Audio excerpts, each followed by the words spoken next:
So Esma al-Assad, who is the president's wife in Syria, she's the first lady. They've opened an investigation in the UK, and she risks losing her citizenship. Okay, so just some background info. Both her parents are Syrian, but she's born in Britain, if I'm not mistaken, and she grew up there, right? So she's a little bit like me, right? Also Syrian British. I mean, my mother is Syrian, my father is British. She sounds way more British than me because she actually grew up there. I didn't. But basically, they're trying to go after her now, and they're accusing her of war crimes, and they're threatening to take away her citizenship. Yes. I mean, that is definitely one of the most absurd things I've heard in a while. So let's take a look, right? This was reported originally by The Guardian just a few days ago. They're saying Esma al-Assad risks loss of British citizenship as she faces possible terror charges. This is incredible, honestly. So they're saying here that the Metropolitan Police, so the London Met, opened a preliminary investigation into claims she has incited, aided, and encouraged war crimes by Syrian government forces. Okay? And they're saying she's being investigated in response to legal complaints alleging that her speeches and public appearances in support of the Syrian army implicate her in its crimes, including the use of chemical weapons. Now, they're saying that The Guardian understands the Met's War Crimes Unit. Is that hilarious that the Met has a war crimes unit? The British have a war crimes unit. That's like a band of arsonists who have a fire department.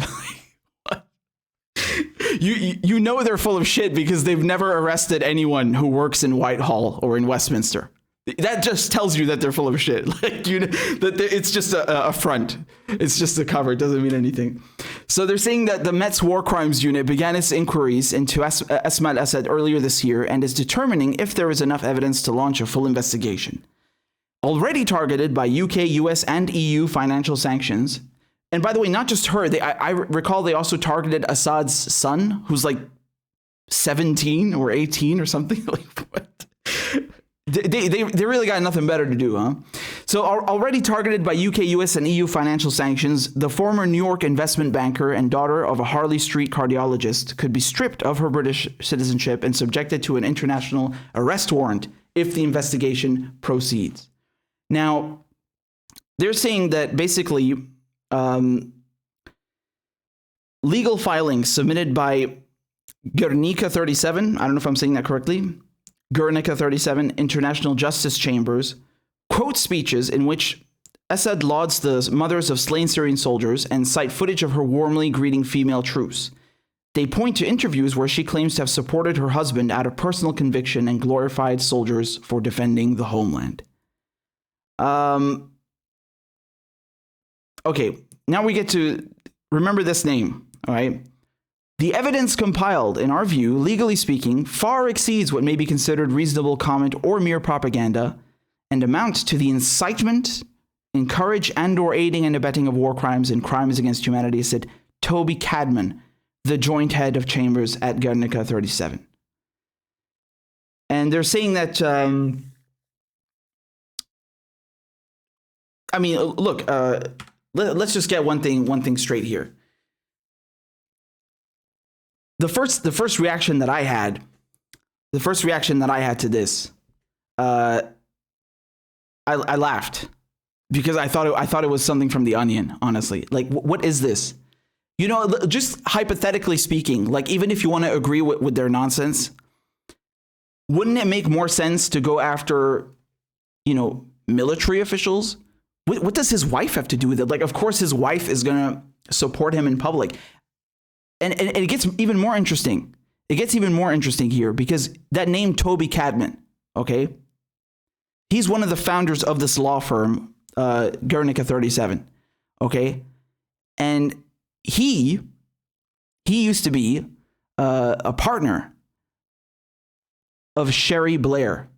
You remember Tony Blair, the former British Prime Minister who helped start the war in Iraq with George Bush? Yeah. Isn't that cute? Isn't that interesting? One of you actually reminded me of that. I think it was Collapse Into Now on Twitter said that to me, right? So They were working together at this firm, Omnia Strategy LLP, and they're involved in all sorts of shady crap. I mean, the Independent, they even called Cadman Sherry Blair's right-hand man. Okay? So that's how close they are. And I find it so ironic here because Sherry Blair and Asma al-Assad have met before. Yes, they have a picture together, right? So interestingly enough, here they are. Look, that's Bashar al-Assad, Sherry Blair, Asma al-Assad, and Tony Blair. And I said here, isn't it weird how the West suddenly has an issue with Arab and African leaders once they refuse to follow orders? So let me explain some context for you over here. Let me explain what's going on, because you might be confused, right? When Hafez al-Assad died, who's Bashar al-Assad's father, this was in the year 2000, I think. I recall watching the funeral on TV because it was very big. And Bashar al-Assad, he wasn't supposed to take over. His older brother, I think, was supposed to, right? And he died in a car accident. He's an eye doctor, so he's trained in London. Right? He wasn't supposed to go into politics. He ends up being the successor, right? And what the West tried to do, I'm pretty sure this was their plan. It was to try and curry favor with him and bring them over to his side, to their side rather, because when Tony Blair invited him in 2002 to the UK, I mean, look at that. They're besties, right? In this picture. Here's Bashar al-Assad also meeting with the Queen of England, right? Amazing. It's crazy, right? So one minute he's meeting with the Queen of England, then he's meeting with Nancy Pelosi. There she is. She actually went to Damascus, right? She went to visit him in Damascus, and then he's here with Sherry Blair and Tony Blair, and now all of a sudden he's this big bad meanie dictator. Oh, that's weird, right? It kind of reminds me of Saddam. You remember Saddam when he was meeting with Donald Rumsfeld, and the U.S. sold him all those chemical weapons which he used. I mean, yeah, those were real. Those ones were real, not the ones in 2003. But it's interesting, right? How they use people, and then they as soon as they don't follow orders or they're done with them, they just kind of dump them. It's really like the mafia, honestly. It's truly like the mafia. It's not hyperbole. So that's really interesting. And hold on, I got a better one for you. This is an article from the Times in 2012. They said the headline reads, "Assad close to being knighted under Blair. Tony Blair's government considered asking the Queen to bestow an honorary knighthood on President Bashar al-Assad, the Syrian dictator," official papers reveal. Crazy. Wow. A knighthood? I mean, again, like that's even further than just besties. That's a knighthood. Elton John is one of those. So, I mean, it's pretty big. Yeah, I guess he didn't want to, he didn't do as he was told. And now we're seeing the consequences. And by the way, that's not like, I'm not just saying that. Israeli officials have also said, like, yeah, if Assad had just made peace with us, and when they say made peace, basically they mean like, come here, get on our leash and do what we say. That, that's their language, made peace. Syria would not be in the situation it is right now. They even talk like mob figures, it's like kind of abstract, but not really. Yeah. If Assad, if he had just done what he was told by Israel and the UK and US, he wouldn't be in the situation he's in. It's true. It's true. Just look at Saudi Arabia. Look at all these Arab kingdoms in the Persian Gulf who are like this with Israel and the United States. They never had an Arab Spring. How weird, right? How weird. And they are way more repressive. I mean, I've yet to hear of the Syrian government chopping up a journalist in their Turkish, in their consulate in Turkey, like the way Saudi Arabia did to Khashoggi. And, in Syria, women can drive. They don't need a male companion to walk out the fucking door, right? So you want to talk about human rights abuses? You want to talk about repression? Look no further than Saudi Arabia. And weirdly enough, they are never subject to sanctions. There was no Arab Spring there. How bizarre. How fucking weird, right? Crazy. So... now they're saying they want to go after Asma al-Assad, so President Bashar al-Assad's wife, and I think I had a clip up of her, but if you go listen to the way she speaks, she sounds so much more British than me, like way more. The thing is, I was just thinking about how ridiculous their reasoning is. By their logic, Sherry Blair should be arrested, right? George Bush's wife should be arrested. Dick Cheney's wife should be arrested. Michelle Obama should be arrested.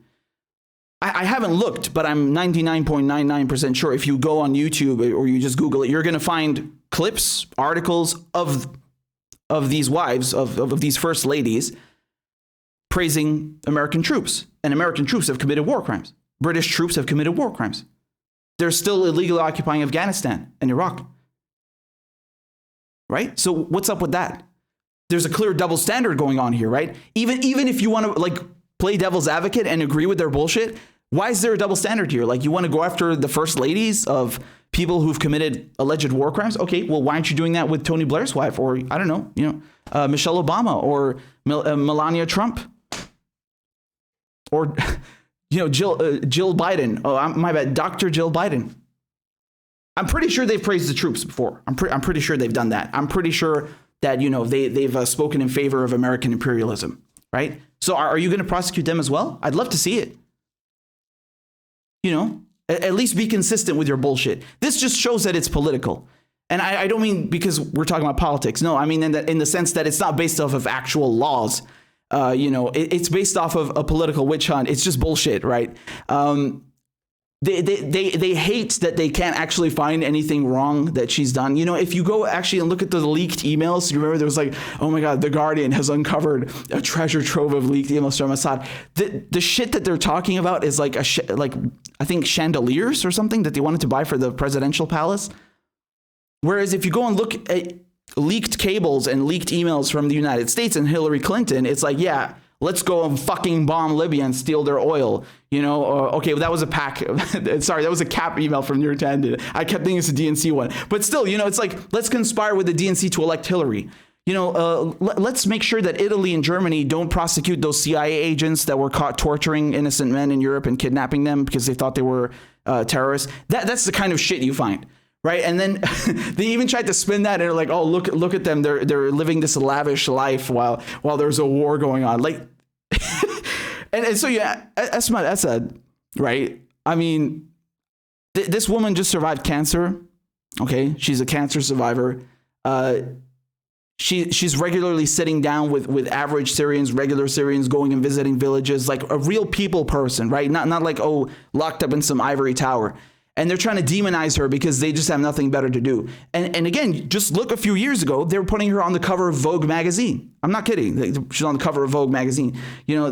Over here, she's best friends with the Blairs, apparently. Well, I'm being sarcastic, obviously, but she's meeting with the Queen. What happened? What happened all of a sudden? Oh, I guess they didn't do what they were told. That's what happened, right?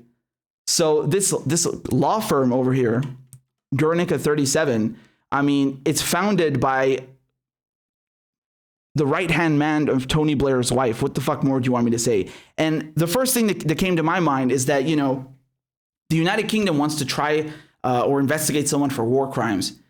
They refuse to investigate Tony Blair. Look, this decision over here from a high court. Tony Blair prosecution over Iraq war blocked by judges. This is in 2017.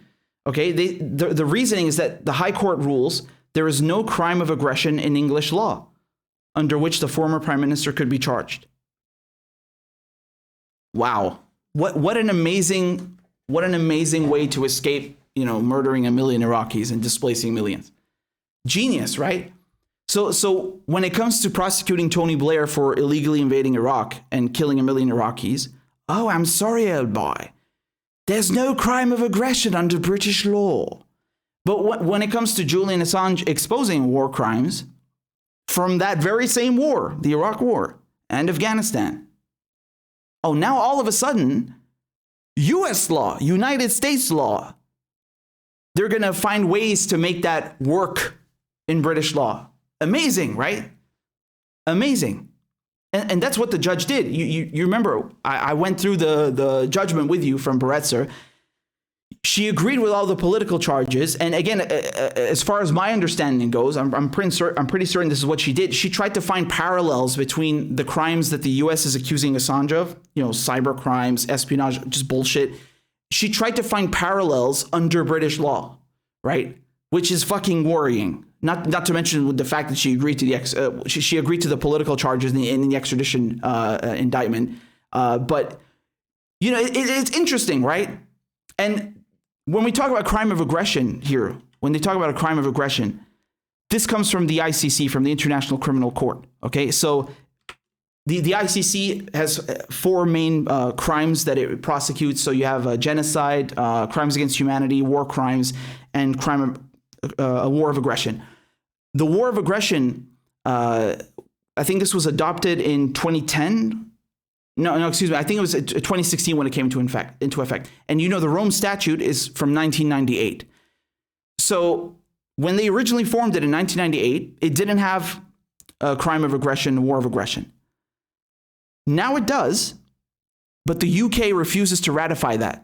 Right, so they're like, yeah, we agree with like 3/4 of what the ICC wants to prosecute, and so that shields people like Tony Blair. It protects gangsters like Tony Blair and every other prime minister who comes in after him, and also starts wars based off of nothing, just aggression, pure aggression, imperialism, regime change. Amazing, right? Amazing. So. When it suits them, all of a sudden, American laws apply, and war crimes do apply. They're willing to follow the ICC when it comes to Bashar al-Assad's wife. But when it comes to following the ICC to prosecute Tony Blair, for starting one of the biggest atrocities of the 21st century, oh no, sorry. Can't do it, mate. These motherfuckers. And then, of course, the irony that it's his wife who's actually a partner of the guy who founded the firm, this Guernica 37 that's going after Bashar al-Assad's wife. How weird, right? It's all one big gang, right? It's all one big gang. These people all know each other. And I don't even know what to say, dude. I don't know what to say. And by the way, Sherry Blair, she's involved in all sorts of shady shit. There's stuff with the Maldives, and Gurkhas also mad at her, accusing her of profiting off of veterans. I mean, she's just as corrupt as her husband. No surprise there. But again, I think this is so absurd, and the fact they want to strip her of her citizenship, that's fucking insane. I mean, what is that? Are you going to strip British soldiers who commit war crimes of their citizenship? Does that apply? Like actual murderers? There's an Iraqi man. I think he was 26 years old, hotel manager. His name was Bahamusa. He was punched to death, like literally beaten to death in custody in Iraq by a British corporal. Whose name I don't even care to remember. Fuck him. And that guy he spent 1 year in jail, and then they suspended his sentence.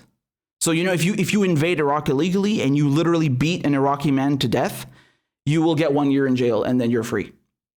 Is that guy going to be stripped of his citizenship for that war crime? Killing a prisoner of war is a war crime. And he wasn't, to call him a prisoner of war is almost it's an exaggeration. He's a fucking civilian. The guy's a hotel manager. He's not even an armed combatant. Like, how can you justify that? Even if he were an armed combatant that, is no longer armed, you've arrested him, he's in custody. There's a Geneva Convention. You can't just beat a fucking prisoner of war to death, let alone a civilian. Is that guy going to lose his citizenship? Of course not, right? These people are vile. They're the scum of the earth. They're the scum of the earth.